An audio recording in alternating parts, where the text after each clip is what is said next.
Be insightful. Pergo Biologics. 안녕하세요. 다산 리서치 치과 대표원장 한정길입니다. 이번에 소개해드릴 케이스는 GBR을 할 때 동정골과 같이 더그래프트를 적용한 증례에 대해서 말씀드리고자 합니다. 이번에는 비흡수성 막을 적용하기로 했습니다. 67세 여환이 46번 통증 및 동요도를 주소로 내원했습니다. 심한 치주염으로 인해서 알베올라 본은 거의 다 흡수되었으며 플로팅 투스 양상 보이고 있죠.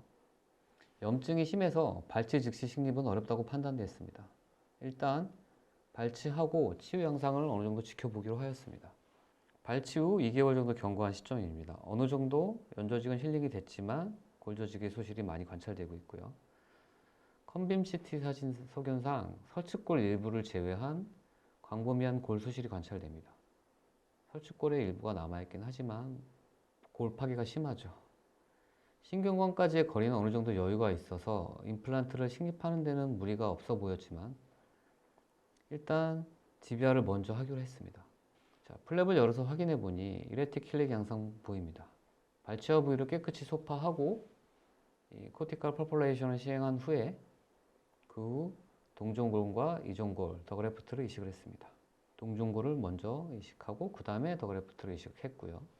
비흡수성 막을 이용해서 비흡수성 막과 본텍을 사용해서 고정을 하였습니다. 수술 후 촬영한 치근단 사진에서 본텍과 비흡수성 막의 타이타늄 메쉬가 관찰됩니다. 수술 직후 촬영한 파노라마 사진입니다. 컨빔 CT 사진상에서 이식한 골 부위가 관찰되고 있습니다.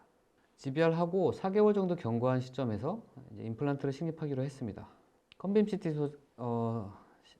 CT 사진에서 보면 어느 정도 골화가 진행되고 있는 것처럼 보이죠. 방사선 불투과 양상이 많이 진해졌습니다.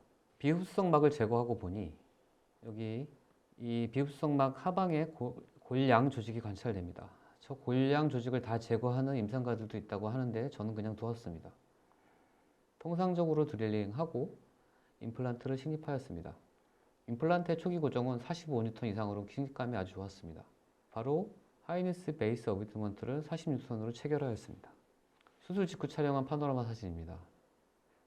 임플란트의 픽스처 하방이 이식한 골 부위 하방, 자가골까지 들어갈 수 있도록 깊이 조절을 했습니다.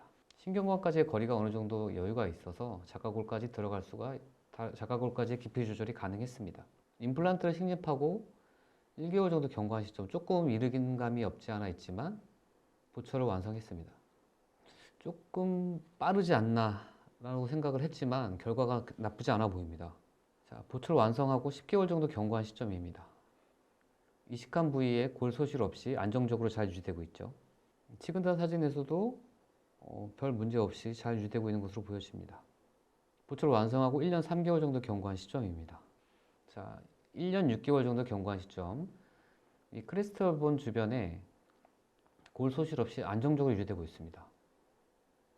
상당히 좋은 결과를 보이고 있죠. 그 사이에 다른 부위 임플란트 식립한 것이 보이고 있는데요.